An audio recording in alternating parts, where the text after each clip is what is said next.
What are you talking about? Okay, quiet time. Nah, I don't want to be quiet. I want to keep talking.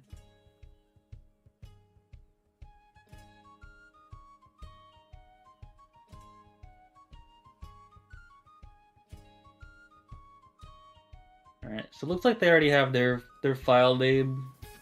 They're gonna start any second now. Yep, they just started.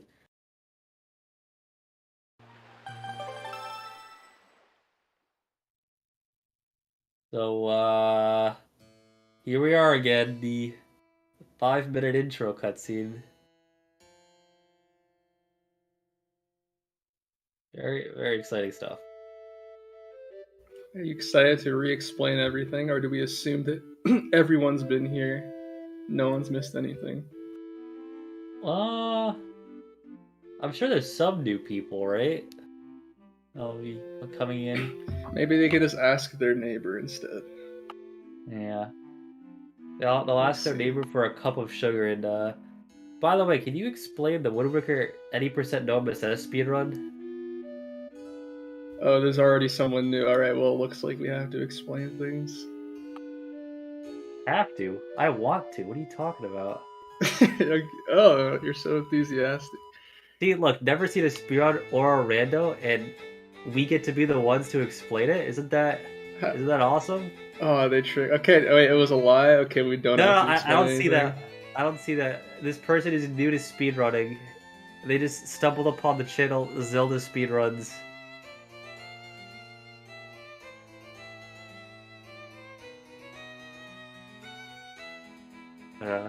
Yeah, the race is neck and neck right now. It's really anyone's game. Okay, recap. First one was lost. First one was decided by RNG. Second one was just Jim winning from, like just being ahead. Well. Yeah. And then also he got good RNG to rub salt in the wound. Yeah, I mean, I don't know. I didn't pay super attention what happened to Gob at Helmrock. I just saw that he failed it a couple times. He was doing the setup with Leaf, where you don't do a setup and you just jump at the ledge, and he just kept failing it. Let's see. Should have used my epic camera setup that totally works every time. Yeah, every time.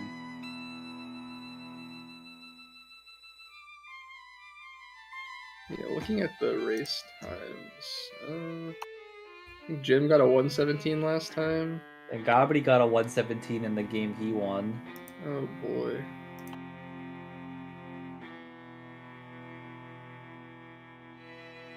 Yeah, it should be interesting. I don't know who I want to win because I have to play the winner. Well, you're doing commentary. You gotta be unbiased. Oh. I don't know. I just want to see some good Woodworker speedrunning.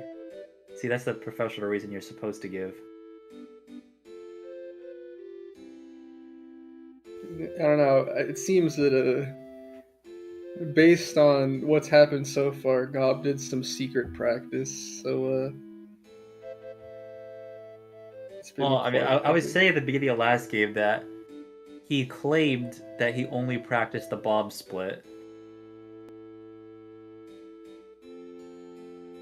I think that's not that bad though, because like, I think that's the scariest. I think bombs is definitely the hardest segment to like do good. Actually, I don't know. I might be wrong.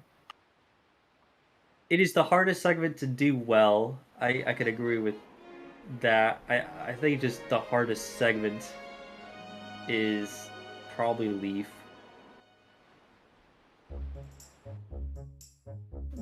Yeah, I think so. Leaf is the hardest to be close to gold for sure.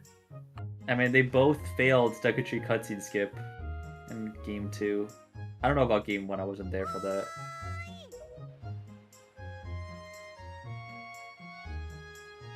But it was kind of interesting seeing, because they both failed Deku cutscene skip in different ways. Like, they got there around the same time, but Gymnast failed it because he crushed himself too late, or like he didn't get the crush. Like the cutscene started before you get crushed.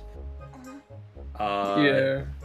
Or actually, he wasn't even like close to the chin, unfortunately, because there were no shoes on right side, and I don't think he saw that. So he just ended up in the cutscene, and then Gobbity crushed himself too early, so the cutscene didn't even start yet. So then he had to redo the cutscene skip. So you can see side by side watching the cutscene versus setting up the cutscene skip, which is kind of interesting. I don't think I've seen that yet in the tourney. Yes, I don't think anyone's like particularly been hard stuck at Leaf that badly this tournament. I think Gob also failed the first run. I don't know about Jim. I don't remember. I think he was fine. But yeah, that doesn't matter. We just have to do it a third time and hopefully not mess up. We're back to outset, which is very, very awesome. Yeah, pretty straightforward because since there's no manual super sim glitch allowed, you just kind of play through the tutorial somewhat quickly. Yeah, there's like 2-ish big like speedy strats that you do. The rest of it's kind of just good movement, good, I don't know, sword slashes on occasion. I will say when I first started speedrunning this game, which was before manual super swim, I did start to get a pretty good appreciation for like how hard it is to like get a top time in a speedrun. Because like I thought to myself, oh yeah, this first split's pretty straightforward, right? You play through the tutorial, and then I was looking at my split times, like yeah, I'm getting off of Outset Island in like 19 minutes, and then I saw that world record got off Outset in 15.5 minutes, or a little slower than that. I'm like, oh, I have no idea how you save that many minutes.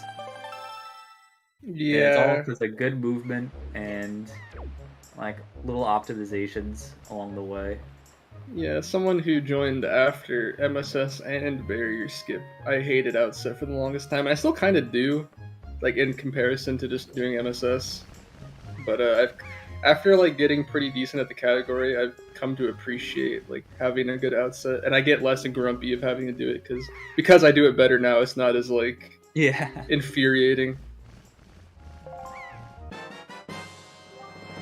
I think a good mark of a good runner is seeing how clean their outset is, because it kind of gives you a good insight in how they probably are at the rest of their movement in game.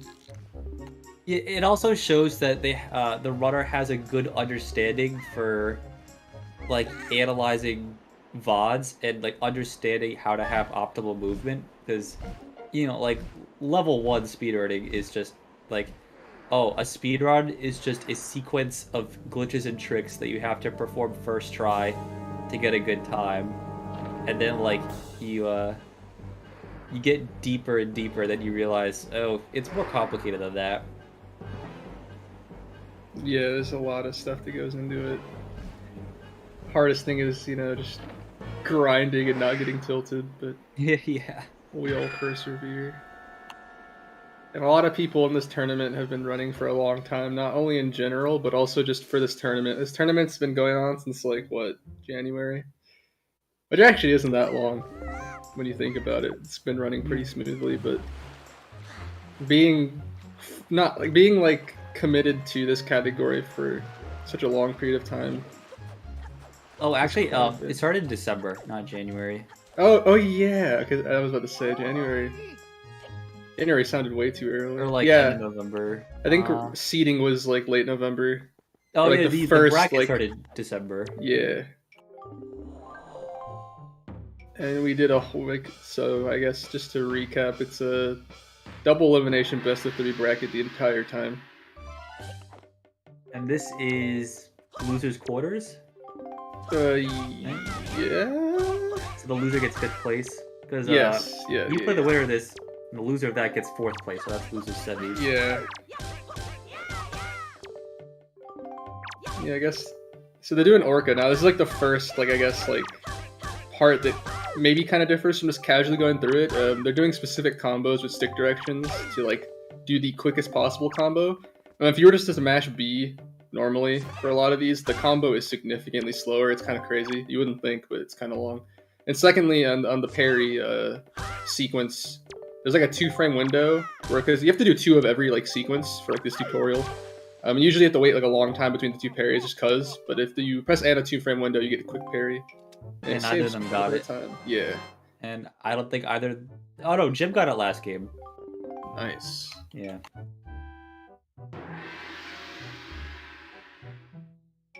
Yeah, so that's the first big thing. Yeah, but then like Jim messed up the entire rest of the tutorial, so Gobbity still ended up having a faster sword tutorial.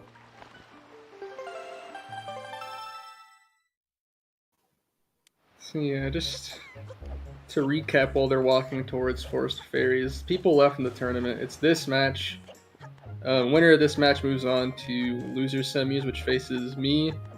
The winner of that match goes on to face the loser of Minnie and Aloha in losers finals, and then whoever wins that match goes against whoever won that match.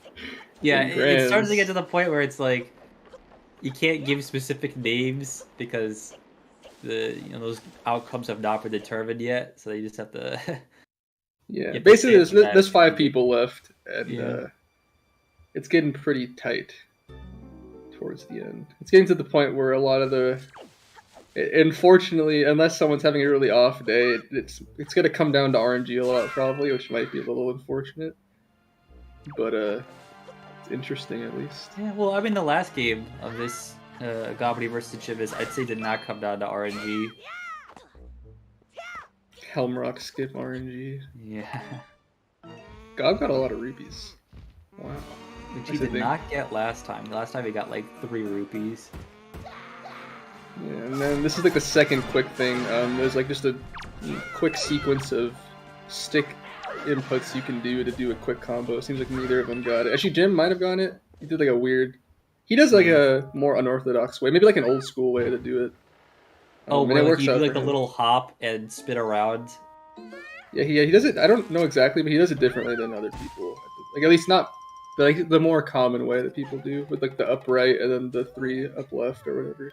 I think both of them don't do it like the way you're talking about. Like they both have this combo where like Link does a little jump and spins around in the air with his sword out, which I don't think is the combo you're talking about.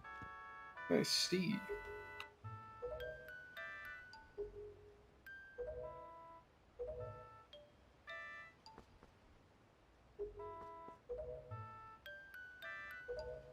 It's just a cutscene for quite a bit.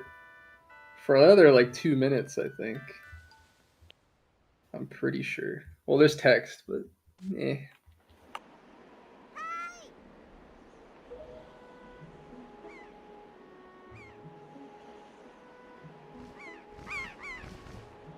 No, Errol, don't cross the bridge. Oh, forget it. Never learns.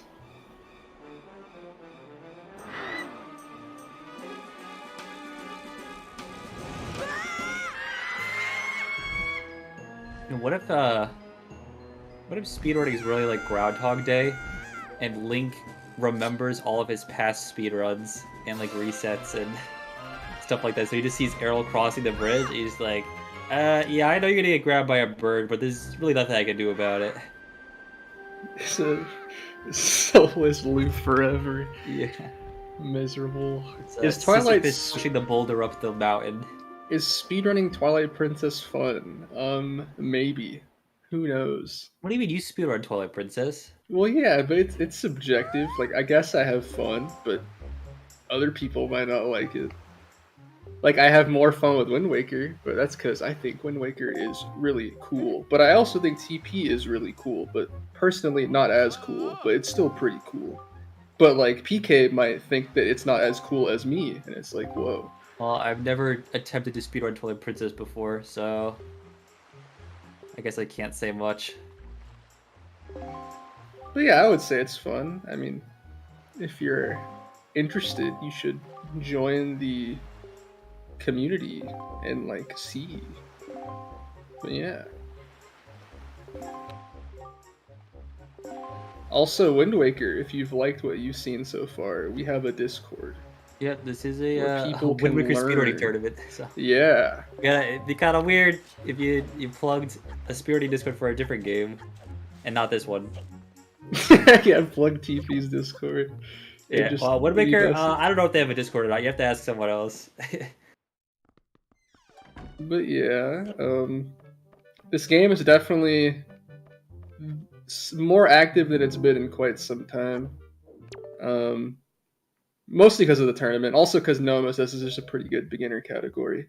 Um, but yeah, it's pretty popping right now. The tournament has seen like the optimization of this category pretty hard. Like I think before the tournament started, or even before like the kind of like wind up to it, the world record was like a 117. Maybe Gob already had his 115 at that point, but it was still like relatively fresh, if so. I think he already had a 115. Yeah. But like for context, like I think for a while now we've been doing community races of this category in general. And before we started doing that, the world record was like a 119, and like that was thought to be like really really good. And then once we started having like a more community like effort towards grinding the category, it's come pretty far. Yeah, like you have a 115, 114? 14:59. That's One right. Yeah, second. you just got a 114. Yeah, I have a 117. A lot of people in this tournament, like I think like the top 8 all had runs faster than 119. Yeah, and a lot of people have PB'd both during the tournament and like actually in matches too. Yeah, I PB'd and got my 117 the day before my set with Nimzo. Like I could be wrong, I could be misremembering, but I think before this match, and maybe before the round before, Jim like PB'd every tournament race. Oh Which is wow. kind of crazy. At least like he did like 3 in a row. Which is kind of nuts. But yeah, they're done with outset now. Ropes 1 incoming. And then FF1. Which is kind of exciting. Get to be sneaky. The world record for... Okay, so for no MSS, the world record's a 113.35, I think. I could be wrong on the seconds. Okay, that's right. And then for any percent, if you're interested, it's 52 something. 52.19. I know it ends in a 9. I think it's 52.19.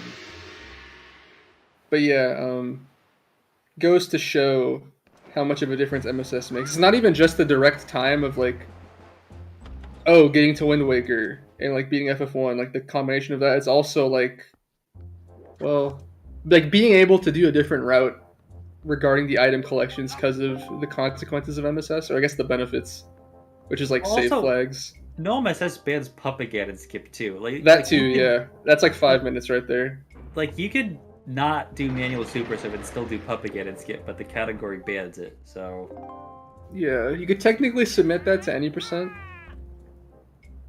But yeah.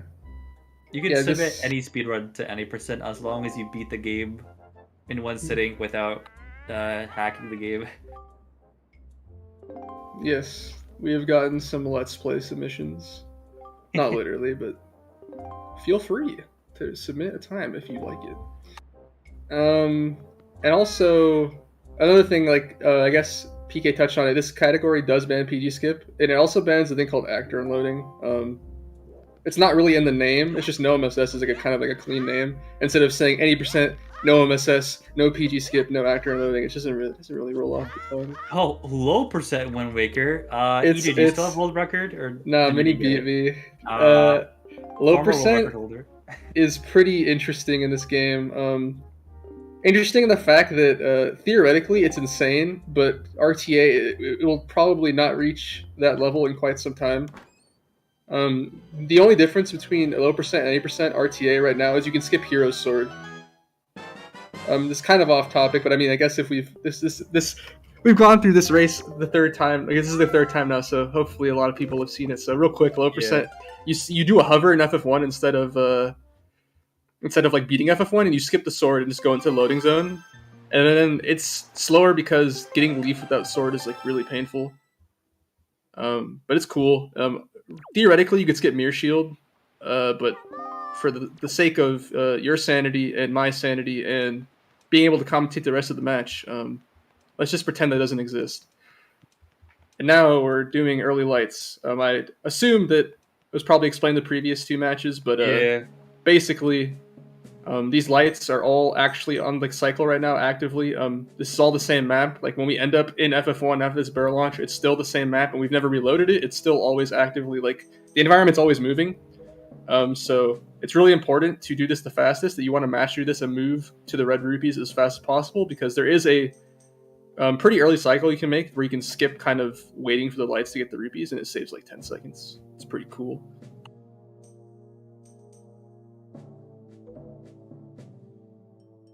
A TP low percent tournament. I would like to imagine that, like, just for the sake of the tournament, like, no one would be allowed to do anything during the slides, so it literally would just be like you stare at the screen for 9 hours. That sounds terrible. You're not allowed to do anything else. So I'm pretty sure usually people like do any percent TV speedruns during low percent or something, like during the slides. Now, I had a roommate that used to speedrun low percent. He never actually beat a run because during one of the rupee slides, like the really long one, his GameCube fried and it didn't turn back on. An actual game, like he used the GameCube to run it? Yeah. Damn. Because his Wii wasn't homebrewed, so we couldn't set up the data viewer. Because like normally, like you set up a data viewer so you can see if you're sliding in the right direction, but he didn't have that. He didn't want to set it up, so he just did it on GameCube, and he would like periodically check every few hours to like make sure he was sliding in the right direction.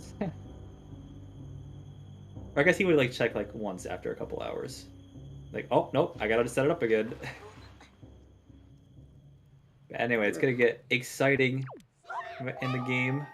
Yeah, Jim and Gob. Yeah, as soon as Tetris stops talking to them, they should hopefully get early light cycle. I don't think both of them together have gotten it in one race. Wait, Jim's camera there is interesting, but it seems like he got it. And Gob's too. I think I just do it weird actually now that I think about it, but I do it the way Gob does it, but Jim's method looks interesting. Are you talking about like the way they go around? Yeah. I feel like the way Gob did it's easier. Like, I mean, well, it's like harder because like you have to make sure you're not in the light for too long. But like, I think you have more time after the fact.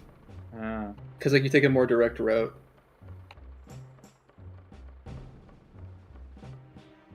But yeah, they both successfully got early lights. Also, pretty good rupee count from both of them. Honestly. Gob might be able to like skip all the pots if he gets really lucky on Windfall. And Jim too, I guess, but he has to get insanely lucky. Yeah. Oh, nice. The Bokoblin barely fell. That was very close. In game 2, Gobbity almost jumped off the tower, and the Bokoblin just by a hair stayed on. So luckily Gobbity caught himself and then like hit him off for real before he jumped down.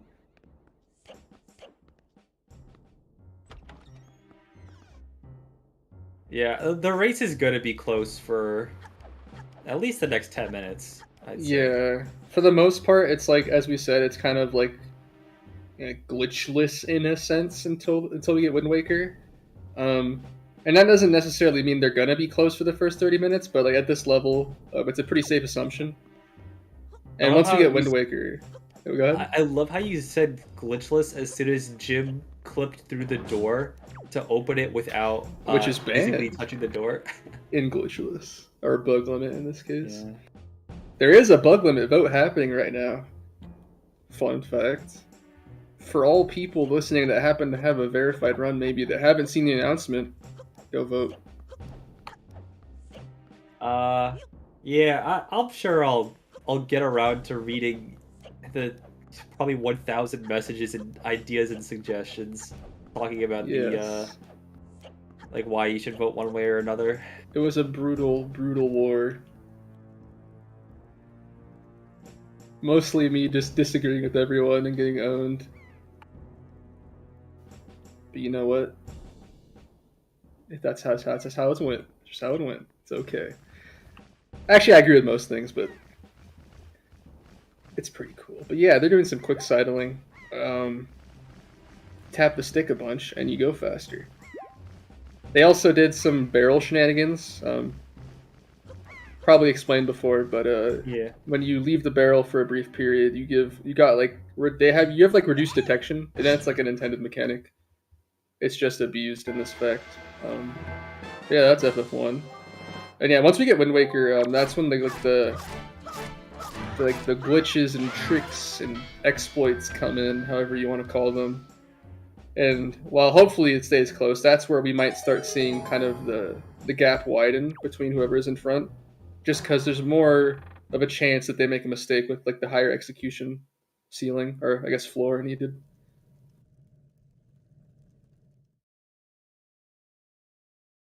But so far, so good. Another cutscene. Yeah, there's a lot of cutscenes in this game, unfortunately. I think someone asked last time what the percentage of cutscenes in this category was, and I never bothered to actually check.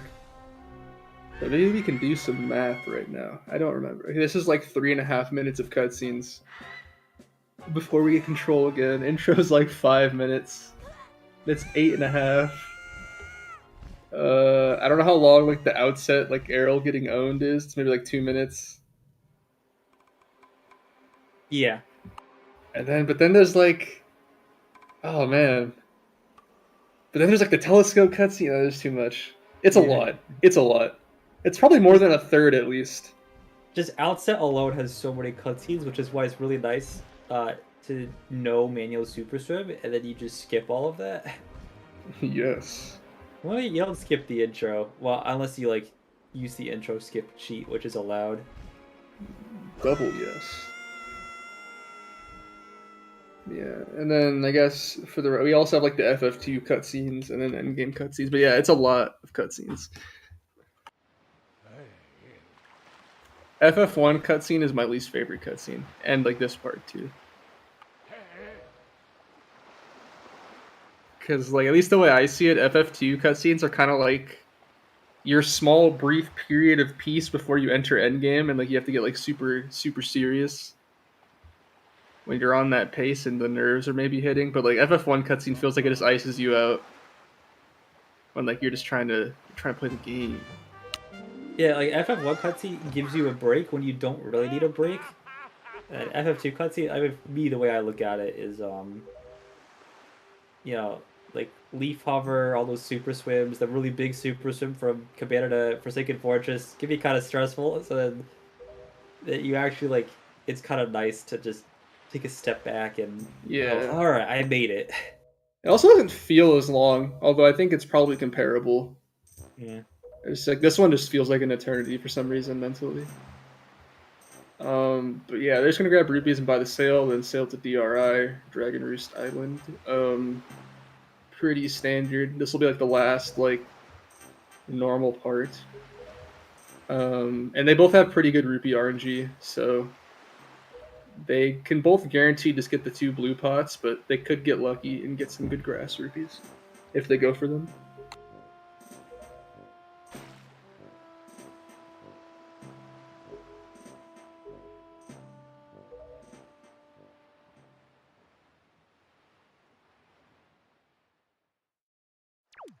See if anyone gets some RNG pigs. Jim is safe. And Gob is safe. Wow. Oh, it would have been nice if Jim got one more rupee there. Yeah, he could have skipped this or the next one. Well, he would skip this one for sure. And then Gob is good to go. He can just run past all of them. Oh, wow.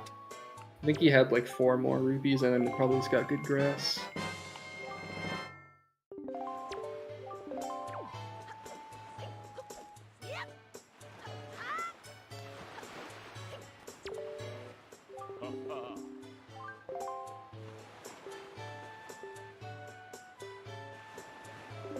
I don't know, if you were like doing a cutscene percentage calculation, would you count this?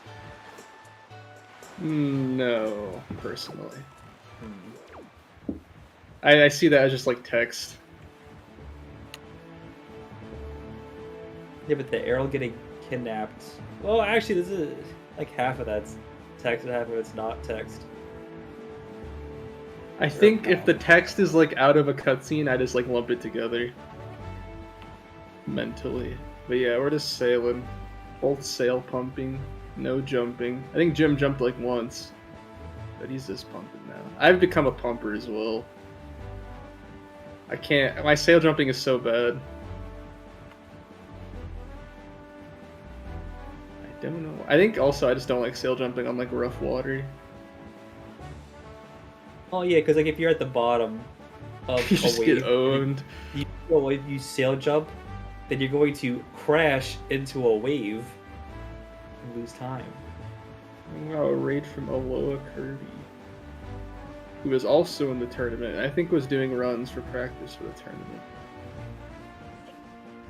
He's pretty good. And is in winners finals. Yeah, so like you can kind of maybe see it, but you see like Coral like kind of stuttering forward a little bit every time the sail is pulled. What's happening is every time you pull the sail, just like I guess what the game does is it gives you a little bit of a boost, but that boost rapidly decays really fast, and you settle into like normal speed. But if you chain them really quickly, just pulling it over and over again, you get that boost over and over and over again, and over time it actually saves a lot of time. I'm pretty sure it's on ZSR, but I'm pretty sure like on an entire quadrant you save like 15 seconds from sail pumping. I'm pretty sure. But the timing, I'm not going to say it's precise, but there is a correct timing and there is an incorrect timing. And fun fact, the very first world record for Wind Waker speedrunning, the only trick it did was sail pumping, and it did it not so great. So I don't think it actually ended up saving time. Yeah, exactly. Prey. It just gives you a couple frames of a little boost. But by chaining a bunch of those boosts, you get speed. You have more speed overall, like over the entire distance. But yeah, we got some Wind Wakers now. Storage is a very complicated thing. And unfortunately for us, there are so many applications of storage at the beginning of no MSS. There's storage, there's double storage, and chest storage, literally all in the same segment, back to back to back. God, storage is a pretty complicated thing. Just a quick this TLDR is storage is a really powerful and versatile glitch that allows you to like interrupt interactions with a lot of events. And one such event is pulling the Wind Waker when you enter camera lock. Usually you can't move, but now we can. With that we can super swim. They also got double storage because you can store text. And if you get storage with text on the screen, you can get double storage. And by that we mean storage in camera lock, so we can store this chest, which is chest storage. It's like, oh my god. Yeah, a lot of things. Unfortunately, there's not a lot of time to explain them all. TLDR, chest storage, usually when you open a chest, your collision is altered because Link climbs into the chest, and that's actually happening in the game, so to have that actually happen, the game kind of alters Link's collision a little bit. But if we interrupt the chest opening cutscene with chest storage, it never undoes that change in collision, and we can abuse that fact later, which we will see when we get to the pirate ship, and to this little pillar right here. Usually you will not get a refill. Oh, it looks like Jim is looking for the tower, which, yeah. The tower kind of takes a while to load in, which is kind of frustrating. Yeah. And I guess one thing to note, why do we want to go to this tower? Well, it's important because ever since we've left FF1, when you beat FF1, the overworld is put on a special layer. And on this layer, and only this layer, the outset pirate ship is still there for some reason. And if we were to ever reload the overworld, whether that... Ooh, that was scary for Jim. Whether it be like a drowning, entering a loading zone, save warping, if we ever do that at all, the layer goes back to normal for the overworld, and the pirate ship won't be there. So it's very important that we don't do that, and also, just part of the game, when you do really long swims like this, like we went from literally the top of the map to the bottom of the map, pretty much. that kind of messes with the game, and it sometimes will do a safety reload of the overworld just to, like, I don't know, save the game from the pain you're causing it. And if you're overloading the like memory, so it's like resetting its memory to actually load in more islands, or else the game would would crash. And back in the day, or not that long ago, but when in the beginning of this category's conception, which is not that long ago either, we would go to Windfall because there's a giant refill spot there. But when you load giant islands like Windfall with a lot of stuff happening on them, it's way more likely for the reload to happen. So we opt to go for the smaller pop rent. And regarding the storage going dark, that is nothing to do with the amount of storage stuff we did. That's just by mere happenstance that we need to do all those things to make that happen. But with chest storage, there's like 3 types of chests. There's like the normal wooden chests. There's like the dark wooden chests, like the metal frames, and then there's like the spiky chests, like the one you can see back there as a spiky chest. If you do chest storage on a spiky chest, or like the weird like dark wood metal frame chests, which is the one we saw at Crescent Island where they were just at, it usually has like a dimming effect when you open it. It's like go get the item and like the screen darkens. And also similarly to how the collision is never fixed, because we store the chest, the dimming is never fixed. And initially the dimming is so strong that it's just dark. So it stays that way until we leave the quadrant. There'll be a chest later, we'll see that it doesn't do that, and it'll be more apparent. And there's also a spiky chest we'll do later too that'll have the same dimming effect. Yeah, I guess we do get one of every chest in this speedrun. Yeah. Except for boss key chests, but those don't do anything That was not either. important. Yeah. But yeah, they got bombs, pretty good. No one had a catastrophic incident. So you might be wondering, I guess, or maybe you're not wondering it, but like what happens if you do mess up and you lose the layer for the bombs? Are you done for? In a race setting, no, and like just in general, no. At a high level, probably, because it loses a lot of time, but there is a backup called the Great Fish Cutscene Skip to get bombs, to like be able to get to the pirate ship again. It's what's done in any percent and like a lot of the MSS categories, and it is faster in that context, but in this context, it's not faster. So we opted to just do this outset pirate ship method. And luckily today, no one got owned by that, so I think it happened. It's happened a couple times in tournament. Yep, it has happened to me. Well, not so much that the overworld's accidentally reloaded. It was, oh geez, I'm kind of low on rupees. Oh, there's some rupees. The Battle Squid mini game. I just completely. Oh, you did that in tournament? Yeah, there's like one game that I DNF'd. I think it was that one. Oh, I didn't know that. That's crazy. Yeah. Like, I showed up to outset, like, wait, where's the pirate ship? And I was just sitting there. Oh, that's even worse. For like 10 seconds, like, oh, wait a minute. No, it's okay. I lost that game and then won the next two, so it didn't matter. Nice. Yeah, this is also another application of double storage. They got double storage again. They go to this island, usually has a panning cutscene shot, which can't end until the panning ends. And if you have camera lock is a very powerful camera in which it's very greedy and doesn't let other things happen with the camera at all, pretty much. And if it never allows the camera to start panning, it'll never finish panning, so the cutscene will never end, and you will just get soft locked. So we have to get double storage here. And you can kind of tell that the cutscene was eaten because you'll see that one of them, or both of them, kind of just like splooshed to a random location. That's them getting warped to the cutscene start, but then the cutscene immediately getting canceled. DNF is I'm not sure what it stands for exactly, but you just, yeah, did not finish. It's basically like you DQ'd or disqualified yourself. Usually,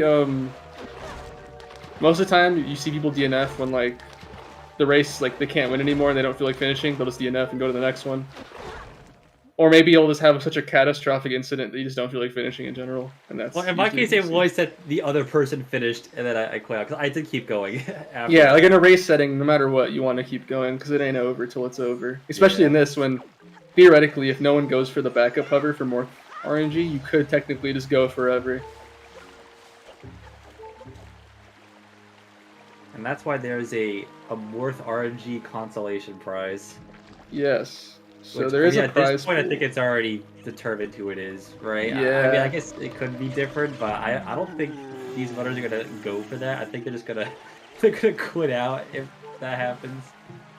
But yeah, there is a prize pool for this tournament. Top 3 get percentage. I guess okay, top 3 plus one more little thing that PK just mentioned get like X percentage of the overall prize pool.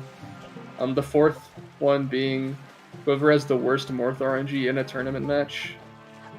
And so far, that goes to Zor, who had 24 failed Morphs in a tournament match, and no one's come close. I think before that, the best was like 11. Like 13. Something like that. Yeah, I had it at one point at 10, and then in that same race, someone finished later and beat me with like a higher one. And then Zora got like the really big one. But yeah, they're doing Denkashi cutscene skip.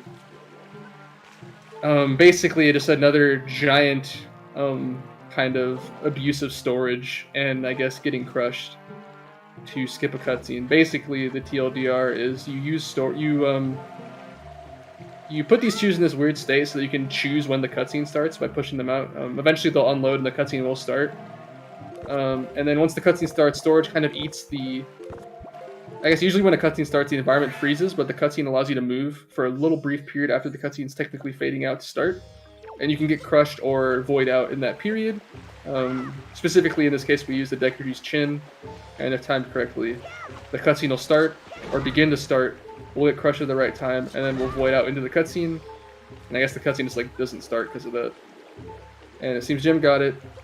Looks like he got it too. Yeah, that looks good, I think.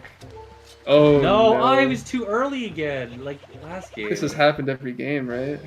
Well, the last time, the one time was I think because of something else being weird. I don't know, but yeah, unfortunately, if you go early, if you get crushed too early, the cutscene doesn't start at all, and you just void out normally, and you have to do this again. If you're late, the cutscene just starts, and you have to watch it. So unfortunately, he was. Honestly, it's better to be. Well, actually. I guess it's still better to be early, because if you do it fast the second time, it's technically faster than having to watch it. Is it? Because... Not like overall, but like, this cutscene only stays 50 seconds. Like, if you fail it once, you pretty much have lost time. But like, assuming, like not considering that, I think it's better to do this again than just watch the cutscene. Maybe. I don't know, actually. Oh, you mean like, you fail it, and then like, in Gobbity's situation, it is faster to do it the cutscene skip again rather than just give up and watch the cutscene. I was saying more so to have failed late, but I don't know actually for sure. But definitely what you said for sure. Yeah, because like if you go back and watch game 2, like they were both tied pretty much, and then Gymnast never got crushed, so he watched the cutscene, and then Gobbity was too early, so he's doing. Oh really? That happened. That happened. Game 2. And Gymnast was still ahead afterwards. Well, that answers that question. Yeah. Unless Gob had like a really, really bad chew push, I guess, yeah. No, his 2 pushes were actually really good. Yeah, so yeah, then I say his stories were good too. Good to know. Yeah, Gob going for it again. I wasn't really paying attention, but I guess what has to be happening is this side out timing has to be slightly off. Yeah. On pushing the chew. Wait, what? No, he okay, here's the thing. I don't know if he got it because he was dead. So okay, so what happened was he had a quarter heart, and if you have a quarter heart, you get crushed, you take damage, so he died, or he will die. The problem is I don't know if he actually got it.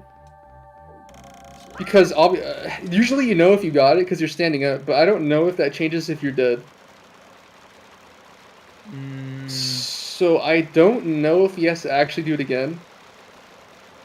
I've never seen that happen because, you know, normally if you are trying to set it up and you have a quarter heart, you'll like cut the grass for more health. Yeah, I just don't think he realized. I didn't realize either. Right? I was just. I didn't realize you die while getting crushed. I thought it would be like you get the skip and then you die when you actually wake up. I think you're right.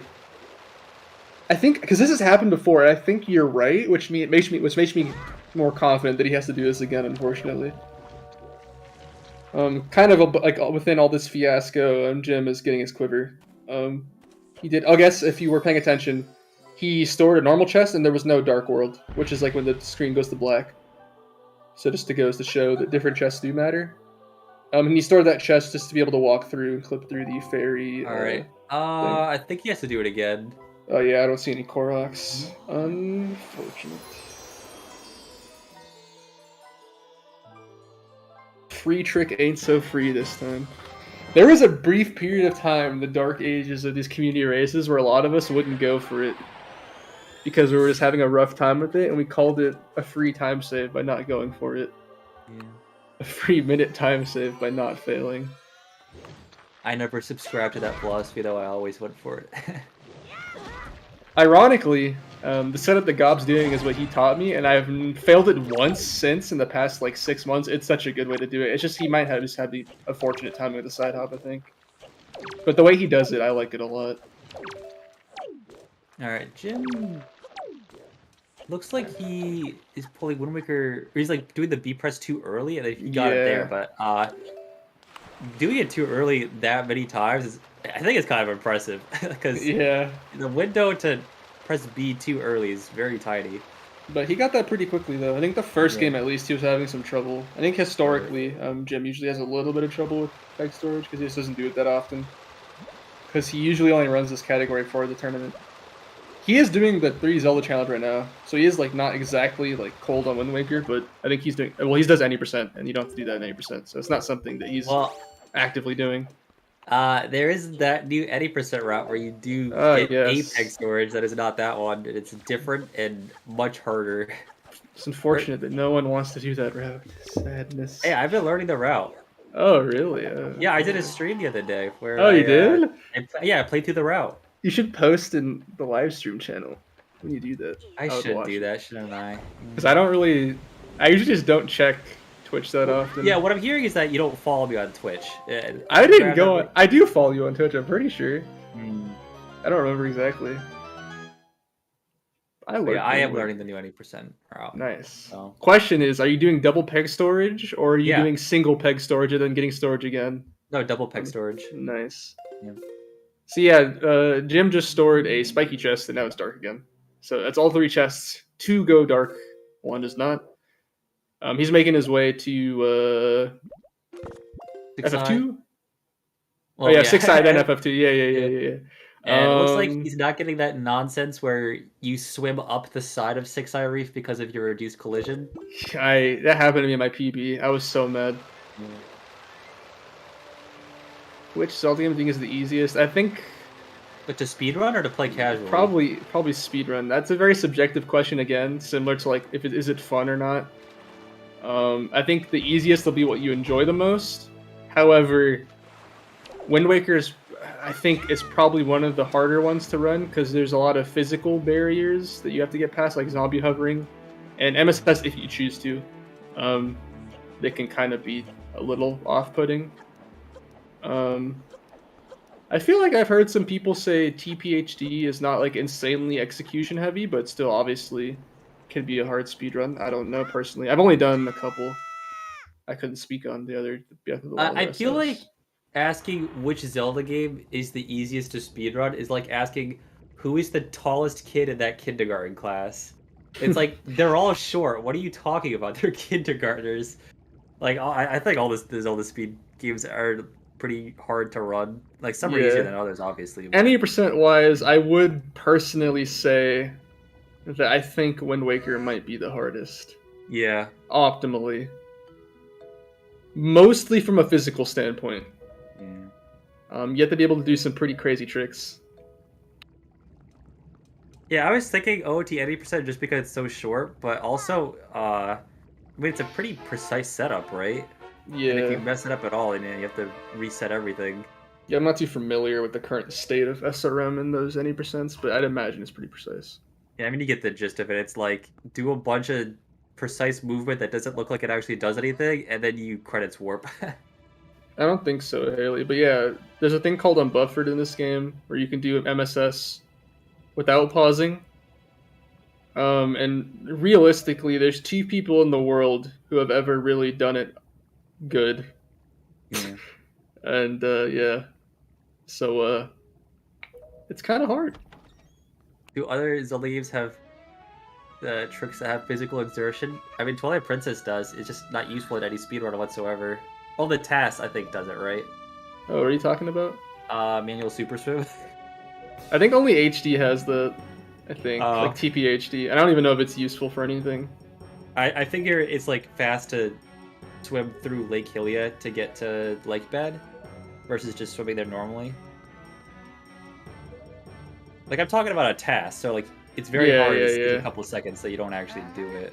Oh, speaking of unbuffered, by the way, because of someone named Aloha Kirby, HD technically has unbuffered now. Yeah.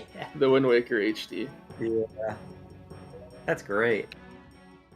I've been doing the Wind Waker for like 3-ish years now, I think, a little bit longer. PK longer than I have. Yeah. There were dinosaurs walking around when I started speedrunning Wind Waker. But yeah, For me go it ahead. was like late 2016. So it's been let's say 6.5 years. Like, who is this person, Aloha? I'm curious. Also, Jim made it to FF2 pretty cleanly. No crazy issues. Gob now getting his peg storage and gonna make his way towards FF2. Did Jim's screen go black? Wait, what just happened? Wait, no, it was just the cutscene. I'm so... Yeah! I'm crazy. Yeah, that's how cutscenes work, EJ. For some reason I thought he started walking already and the screen went black and I was like, what? Oh, yeah. By the way, everyone, EJ's been speedrunning this game for almost 5 years. Yeah. I don't know if you can tell. I think I got confused. I thought, like... What the... I'm seeing things. I thought he, like, immediately save warped and I was like, whoa.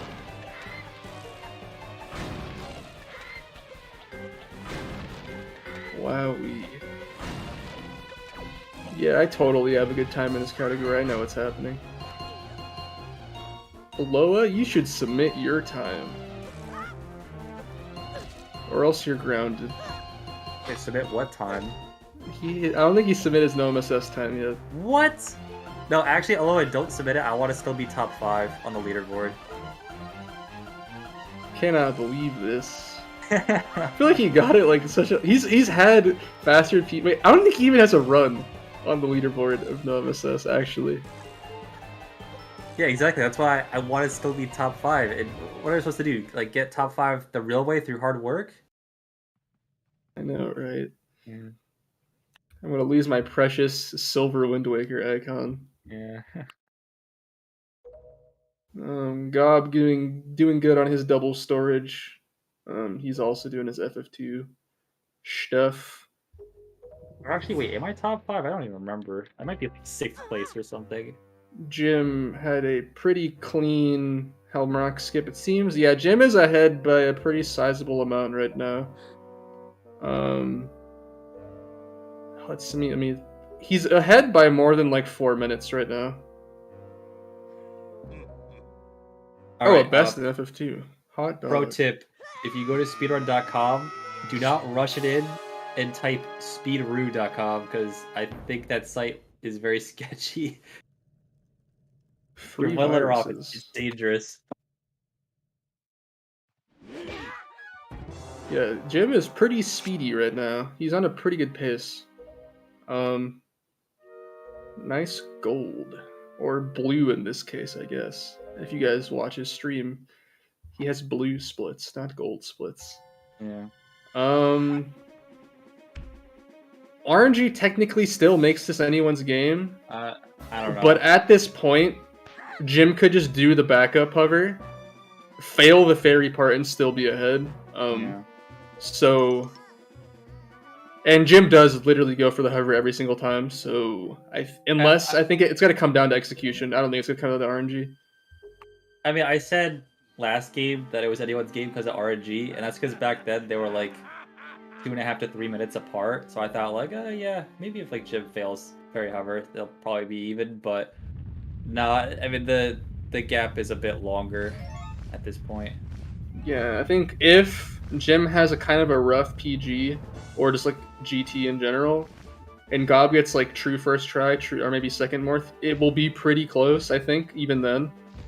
But I think Jim's gonna have to mess up a little bit. Gob can save some time on barrier skip if he does 2 side hop, although that kind of went kind of poorly last time. It can be kind of difficult if you try to switch setups for barrier skip when you're not really used to them, just to save some time.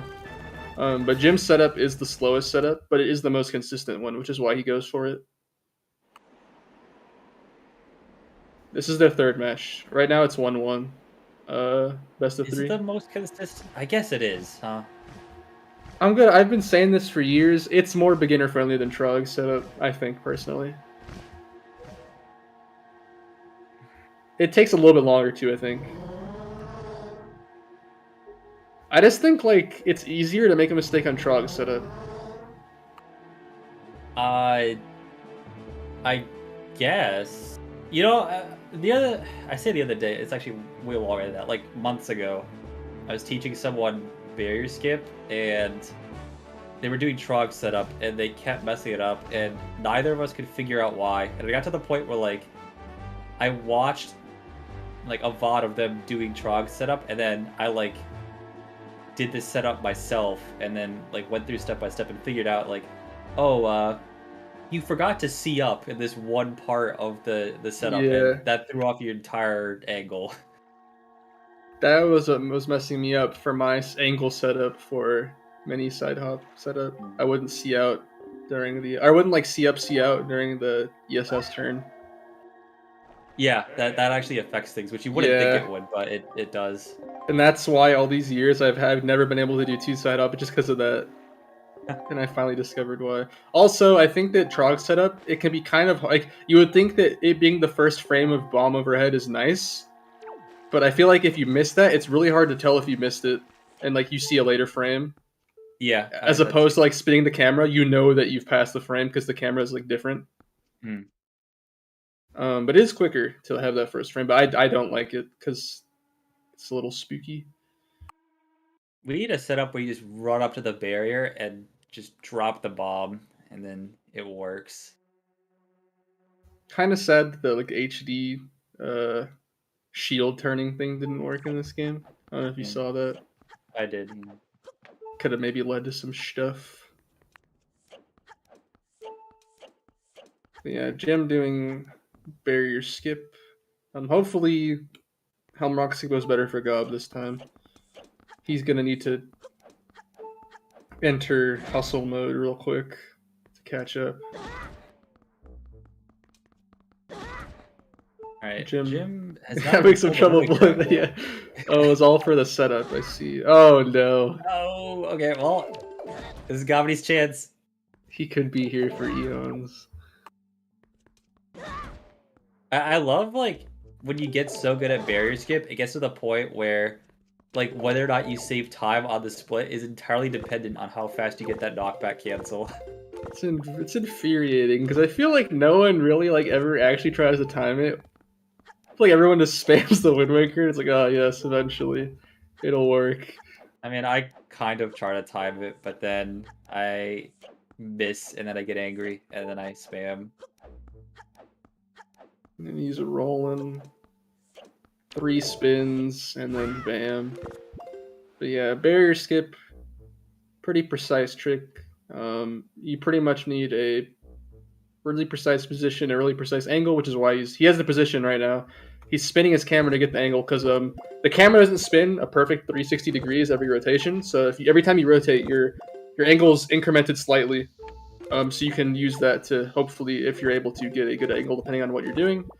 And then you need to drop a bomb on the precise frame, because it's like a little swaying animation, and it does matter, which is why he's spinning the camera a second time with the C-stick, because he buffers a frame-perfect bomb pool, and then spins the camera to a perfect frame, or like to a specific frame of the camera spinning where he knows where the bomb drop is, and that's what we use as a cue. So it's not just spinning for fun, it does matter. But Jim is in Ganon's tower now, in a couple seconds. Gob finish FF2. Ganon's vacation home.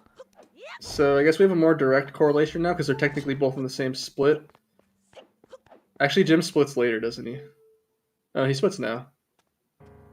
Well, I missed that. Well, okay. Well, basically, Jim's an entire split ahead.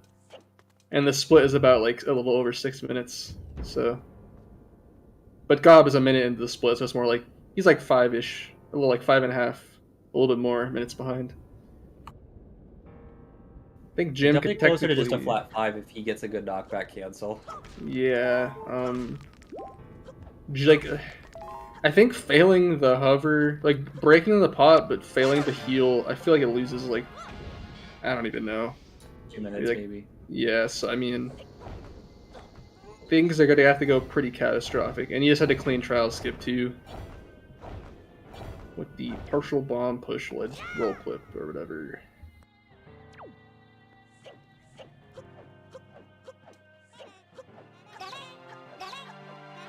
Pretty good pace too. He's actually on a really good pace. Oh, yeah, he's on 114 pace. He's probably not going to get 114 because of the RNG at the end, but still pretty good. I don't know how. Wait, he usually chooses just to do the hover like dying, right? I think. Or does he try? I don't think he tries to go for the fairy. Oh, I don't know. It looks. I mean, he tries anyway. Like, I don't know what you mean by he doesn't try. Like, why? What did you try? Like at least I remember in the last match he would just like hover towards the pot and just like take the death. But I don't know if he's changed since then. Like I wasn't really paying super attention because I think the first match he did it, but I wasn't looking if he was trying it. He did, didn't he? I think he did. Like to hit the fairy. Yeah, that's it. Okay, maybe he has like looked into it, but I'm pretty sure before he would just go for the pot. But yeah, I think hitting the fairy you lose like 50 seconds. But that's like a mini 50 seconds. And mini is really good at the hover, so I don't know how good Jim is at the hover, like optimally. Because like me, I lose like over a minute and a minute and a half doing the hover, even if I get the fairy. So he can maybe if he like golds against like a really good Morth hover. Like after the fact, he could maybe 114. I don't know how good his Morth hover gold is.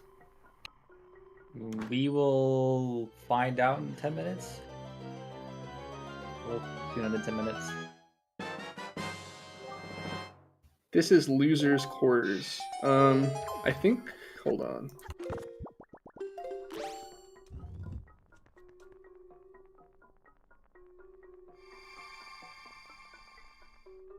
Yeah, it's losers quarters. Loser gets 5th place. There you go. Yeah, I did that. Yeah, that's the bracket right there. There are 5 people remaining in the tournament. After this one, it'll be 4 people. Oh no, Aloha submitted his times. Does that mean he submitted his all dungeons one too? It does say plural runs. No. Aloha, Alright, I didn't you mean. can't do commentary anymore. You have to go watch the runs to verify them. I didn't mean the all dungeons one. Now I'm 4th place. What the heck? I'll reject that one and accept the no MSS one. You know what? I'm fine with that because I looked at the leaderboard and things have changed since I last looked at it. I am not top 5 anymore anyway. So who cares? Just make me 7th place. I don't care. Yeah, I'm gonna dissect Aloha's AD run frame by frame to find some malicious activity. Yeah. Also, Jim doesn't submit his no MSS runs. You got peer pressure by the interview? Yes. If he PBs, right. Yes. If he PBs, how about that? You did beat me, he Aloha. very well could PV. You beat me, Aloha. Yeah. I have a 36. You're quite speedy. But yeah, Jim is in PG. Usually, I think he's pretty clean at PG. So hopefully he gets a clean one, gets some good RNG, and maybe he can tap in that 114. Just maybe. That would be kind of crazy. Yeah, you better be sorry. You've taken everything I've owned. I don't have that. I won't have that beautiful bronze Wind Waker anymore. Oh, here we go. Oh, he's going for truck setup. Okay. I was wondering what he was going to do.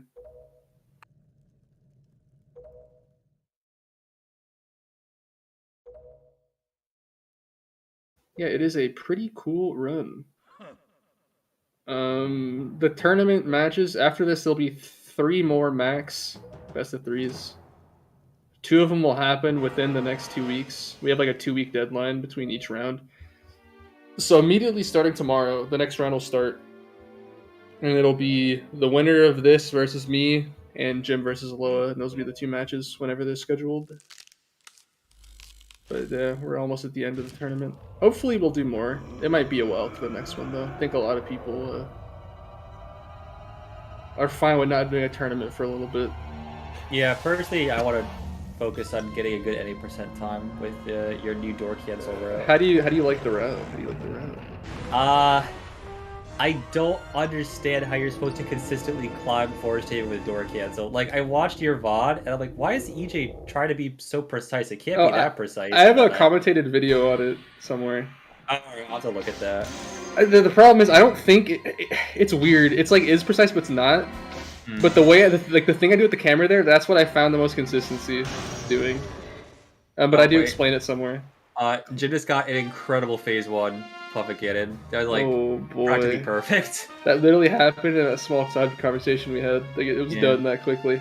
This is looking kind of spicy. I kind of hope he gets first try, just for the fat PB. Oh yeah.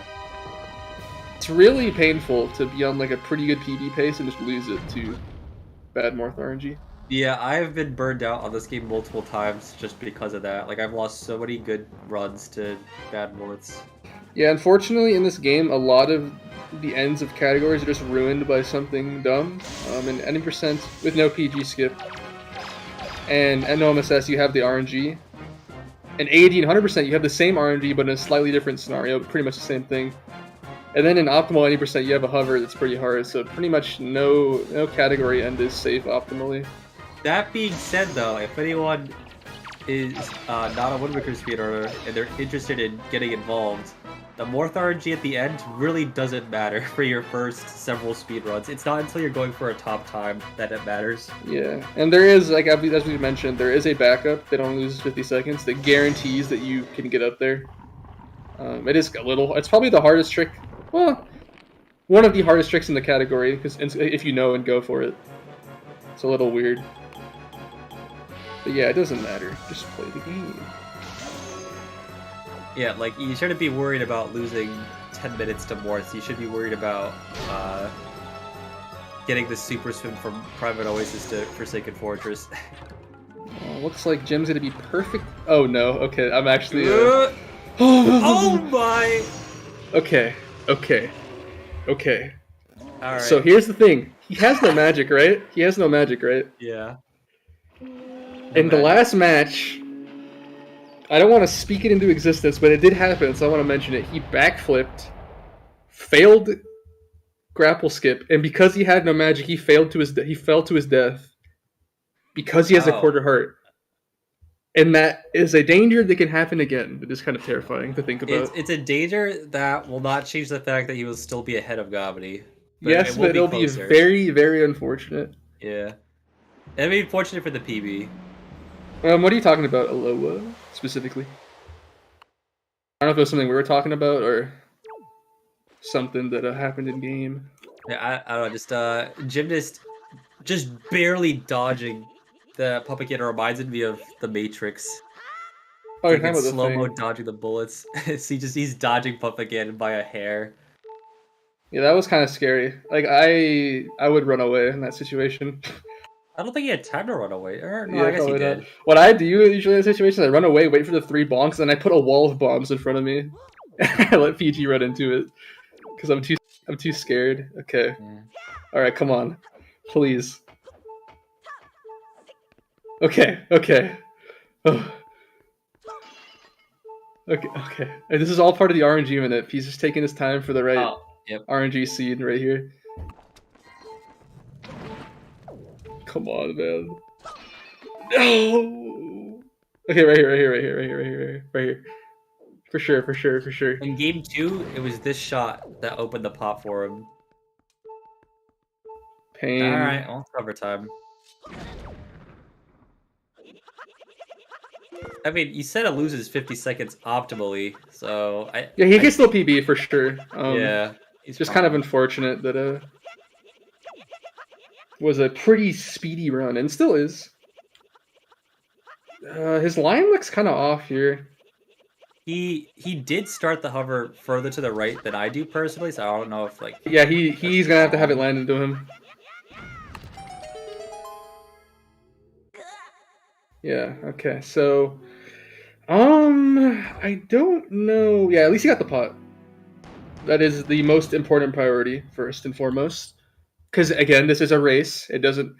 The priority should be winning the race, but it is kind of unfortunate. But you know, he got it. He got it. He got the pot. But unfortunately, I think that is it for PB potential. I think. Maybe. Actually, wait, how much time is it? What, like 20 seconds? I can't really tell. The numbers are too small. Possible time save is 16 seconds. Oh yeah, there's a number there. A bigger number below. Wow, I can read. I don't think he'll be able to PB, but hey, a dub is a dub. Oh, actually, wait. I guess you said it loses 50 seconds, but that's if you actually land Yeah. It loses quite a bit more time. Mostly just walking back. It's kind of slow. You know what? The timer's already ticking down for the split, and he's not in the room yet, so I think, yeah, that is a rip on the PB. I think he has, like, the god Morph, like, that goes perfectly towards the platform. Maybe, but I don't think so. Dang. But yeah, pretty safe for Jim right now. Does he go for safety Morph? I don't remember. No. What a Chad. Good He Morph. did a baby dry roll, and the Morph went in the perfect direction behind him. No, this is gaslighting. Yeah, this looks like a pretty solid Morph. Wow, yeah, that was actually a really good Morph. If he, like, kind of YOLO'd this hover, he could maybe have PB'd, but I think he's going to play it safe. Like, if he just shot immediately right now, it just sent it. Oh, wait, maybe. Maybe still. Wow, he could PB if he... Go, Jim, go. Yeah, that pause to switch the two-handed, it can take a while. Go, go, go. Oh, it's possible. Wow. It's possible. That's crazy. He's still ahead. I did not expect that. I guess if everything goes well, die on the fairy hover and having to go back up there loses maybe more like a minute and a half or less than that. I think the problem is I think Minnie's gold is also like way faster too. Like his gold's pretty good. The guy we also had a pretty good PG1. Dare I say, do you think Jim would have enough time to die and come back? It'd be pretty close. I think it'd be pretty dang close.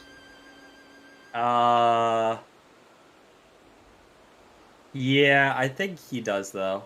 Yeah, so I think it's anyone's game if that happens. Yeah, I think Jim is pretty secure as long as he plays it safe here, but I think if he died, he still could win, which is kind of crazy.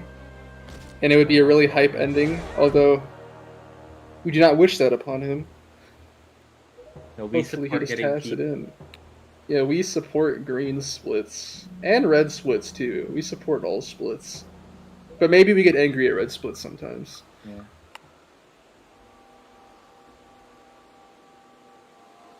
We get angry at blue/gold splits too. Like, oh, I can't believe that gold that I played so bad. That was the worst split of my life.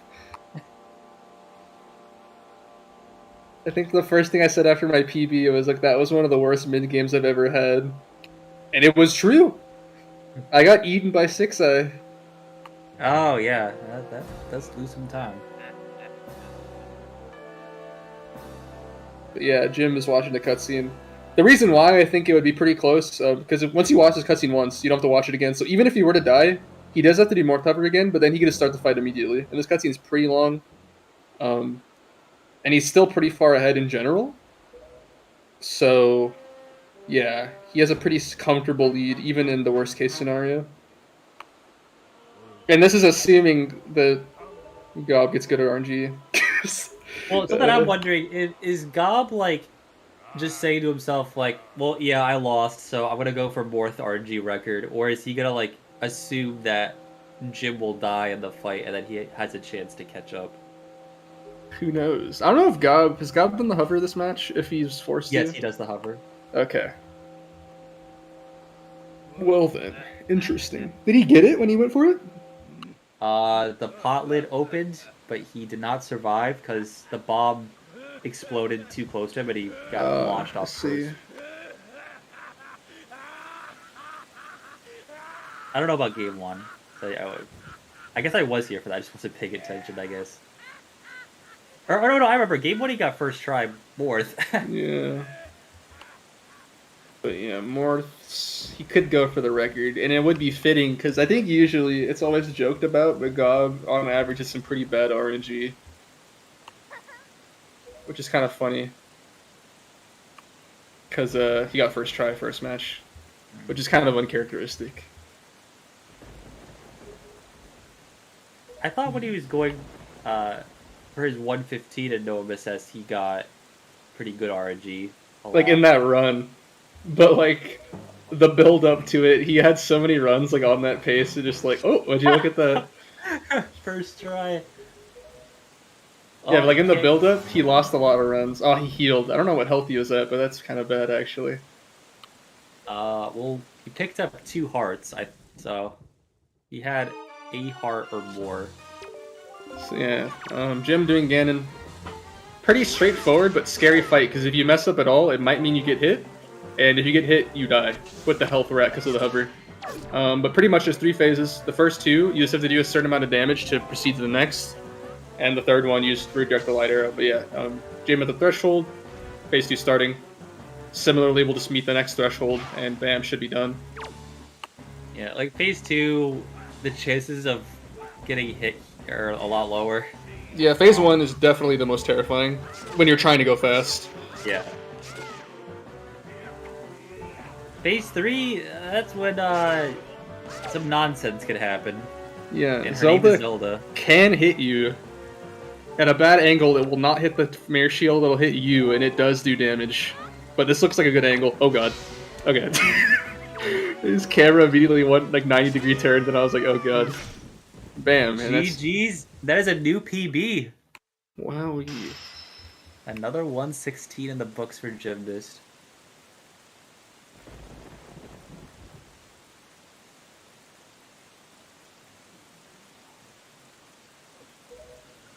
And with that, Jim will move on to losers semis. Like you. Oh man. We'll see how that goes. Yeah. But yeah. And Jim has proceeded to the second text box as per rules of the tourney.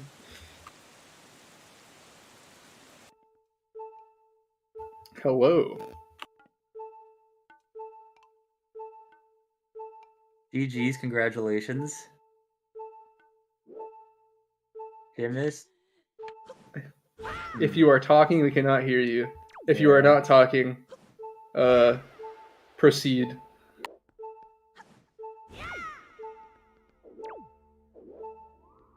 No?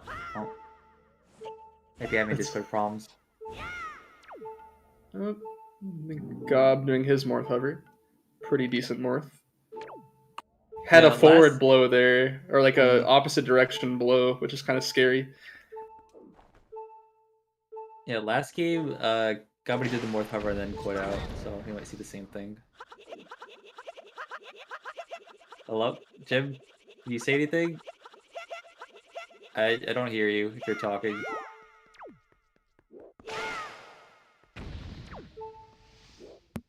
Hello? Yeah. Right. Somehow my microphone muted itself. I do not remember doing that, but yeah. Anyway, GG's. GG's. You PB'd. I did. A whole 8 seconds. Don't forget the 0.2 on top. The 6 frames. Yes. kind of unfortunate you didn't get the Morth RNG, but still you got the hover, so it's whatever. Yeah. You got the dub, and that's the most important priority. Maybe, I don't know. Maybe you wanted the PB more. Who knows? I mean, both together are the best scenario, I think. So I think ultimately I did win today. Yeah, you had that pace was pretty solid before the Morris. Pretty good there 114 pace. were like a few mistakes, but overall wasn't too bad going into the Morths. There wasn't like a single mistake that was more than like a 30-second time loss. But yeah, now you move on to semis, where we will clash. You ready to go right now? Right now, I technically could, but I don't think I really want to. That's fair. Hello. Jeez. GG's. Hey, Hello, Gob. Gob. GG's. Well, there it is. The epic showdown has concluded, and a victor has emerged. The Battle of the G's. The Battle of the G's. The battle of people who joined the community in 2013. 10 years later, come back to face off in 2023. That's what I'm talking about. Yeah, you seem to have a pretty solid first run, Gob. I didn't really watch the second one, Yeah. so I don't know what happened, but... Basically, Decatur cutscene skip ruined my life. oh yeah, I all don't three think runs. it didn't really look like... But it it was went too especially good. bad in the last run. And So- I think it was, I don't know what I did wrong. I think it was literally just Chew RNG, but I don't know. Yeah, I mean, you failed early every single time, I think, when you did fail. Yeah. Yeah, that's unfortunate. I mean, it could be if there was Like, a I weird could have gone pacing. like a frame or two early on the setup or something. Like, it's possible, but man, it, it doesn't seem likely sometimes. Well, on the bright side, at least you had some chews on the right side. Not in my second run, I didn't. Oh. You No, also that was the had, first run, actually. That was the first run. Yeah, okay, I was about to say, because I didn't watch the first run, so... Yeah, that was the first run. I didn't get any. Yeah. Oh, Yeah, right. And then in the second one, I didn't have any chews on the right side. Yeah, and then I still failed anyway and lost advantage. And your RNG kind of spicy today, though, huh? Yeah. That's not very often for you. No, but to be fair, the RNG in Game 3 was probably the worst RNG I could have gotten. Because, What you try know, did you get? otherwise I would just go for tournament record. But I got true first try. Instead, when there's no shot I even need it. So it was Dang. kind of just unlucky first try. Yeah, Yeah, the, but- the game knows. Exactly. But now you're free. I am free. Unfortunately, we will not show down. I'll have to hand the reins off, but at least it was a good couple races. I think Game 3 was kind of awful, but besides that, Jim obviously played very well. Yeah, and I you just wish definitely I wasn't improved. You improved 6 a lot minutes. from the last match Yeah. on the overall consistency. You put some work in. Yeah, it's just frustrating because almost all my time loss was just due to RNG on every single run. Almost. The game 2, I was actually like in a Helm Rock skip. I was so like shaky and like nervous on that for some reason that I just like, even though I wasn't lined up properly for the leaf skip, I was still going for it anyway, and I was just like not getting it. So that was totally my B for being shaky, but we're rushing into it. But everything else was very frustrating. I see. So, we guilt tripped Aloha into submitting his PB. Can we guilt trip Oh, good. Gymnast into submitting his PB? Yeah, I can submit this one.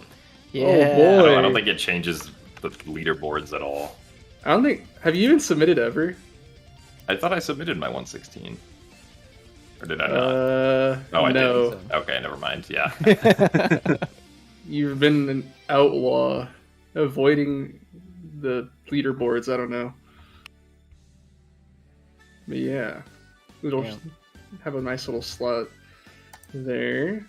Yeah, losing to like Morth RNG would be like expected. It's like, oh well, and no, what are you gonna do? Smorths, but man, losing to the other stuff. I'm frustrated, but it's okay. And it had to be Deckers because he skipped the classic. Yeah, it had the free trick. Come on. Yeah. People weren't there for like the month where no one went for it in races because we were all down bad.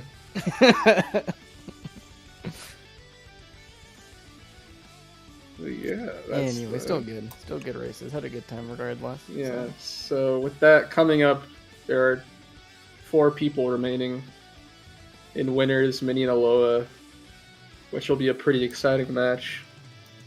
Those 2 can both world record probably in any of the races. And then in losers is me and Jim.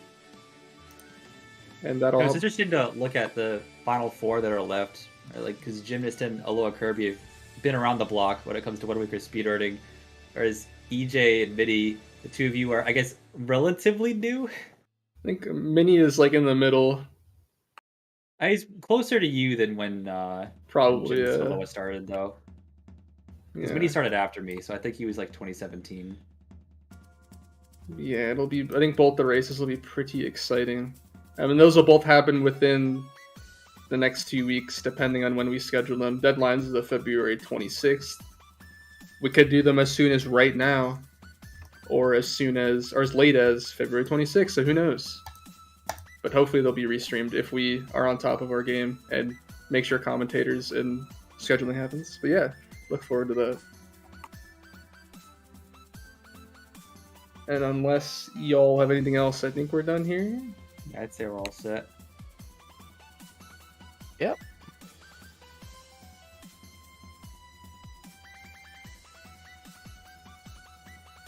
Alrighty, I'm going to take the deafening silence as a cue. We're all done. Alrighty, well, GG's to both Gymnast and to gobbitybobbity for that excellent series of matches there. Chat, make sure you go drop them both to follow. All the links are in the chat right there. Thank you to EJ and to PK Slam for the excellent commentary, as well as Halcyon Haley and, I'm going to get this name wrong, Macrape? I think that's how you pronounce pretty that. Good. Yeah, I think that's all good. Right. You know what? We'll take it. It's close enough for ZSR. Thank you to all for the excellent commentary during this series. Make sure you give them all a follow as well. We've got quite a lot of action for you lined up here on ZSR tomorrow. If you're interested in WaveCrash, you might be interested in Lava Dash. That's the Twilight Princess Goron Mines RTA tournament. We have the Pool 1 preliminaries coming up tomorrow, 3 o'clock Eastern on ZSR 3, as well as the usual weekly race for the Ocarina of Time randomizer and the Minish Cap randomizer weekly race. All the information, it's on the schedule if you want to check it out, so be sure to take a look at that.